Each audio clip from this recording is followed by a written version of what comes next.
آپ اگر کسی مسجد کے مکتب میں پڑھا رہے ہیں، آپ اگر کسی گاؤں کے دیہات کے چھپر میں چلنے والے مکتب کو سمجھ رہے ہیں، پڑھا رہے ہیں، تو میرے محترم علماء آپ یہ مت سمجھیے گا کہ آپ معمولی کام کر رہے ہیں، آپ محاذ جنگ پر ہیں، اور آپ انشاءاللہ چند بچوں کو مرتد ہونے سے اور ان کی نسلوں کو ارتداد سے بچا رہے ہیں۔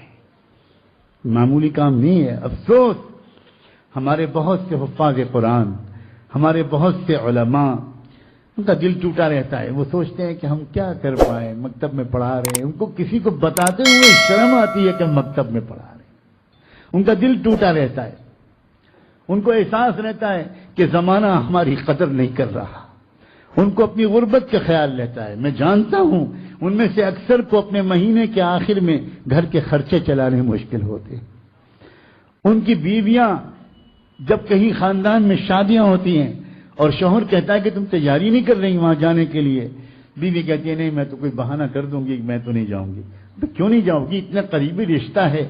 تو وہ کہتی ہے نہیں چھوڑیے، ہٹائیے۔ نہیں کیا بات ہے، اب میں آپ کو کیا بتاؤں، وہ تو ذرا مالدار لوگ ہیں، ان کے ہاں تو بڑے اچھے اچھے تحفے لے کے لوگ آئیں گے، اب میں کہاں سے اچھی ساڑی اور چوڑیاں اور بنتے لے کر جا سکوں گی، میں کوئی بہانہ بنا دوں گی۔ آپ فکر نہ کیجیے۔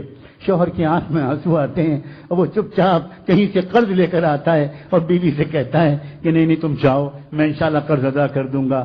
کسی کو کیا معلوم کہ ہمارے لاکھوں اساتذہ اس غربت کی زندگی گزار رہے ہیں، لوگوں کو نہیں خبر۔ اے لوگوں، ان علماء کو حقیر مت سمجھو، اے لوگوں ان مکاتب المدارس کے اساتذہ کو حقیر مت سمجھو، یہ نہ ہوتے تو اس ملک میں کلمہ پڑھنے والے نہ ملتے۔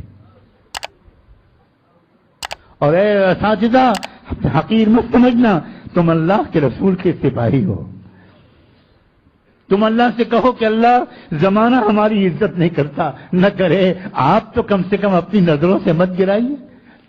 اگر کہیں آپ کی نظروں سے ہم گر گئے گناہوں کی وجہ سے تو اللہ پھر ہم وہاں مارے گئے، نہ زمانے نے عزت کی نہ آپ نے عزت سے دیکھا، پھر ہم مصیبت میں ہیں۔ لیکن اللہ اگر یہ بات صحیح ہے کہ ہم محمد الرسول اللہ کے سپاہی ہیں تو ہم کو اس غربت پر ناز ہے، ہم راضی ہیں اس غربت پر، اللہ ہمیں کوئی شکوہ نہیں ہے۔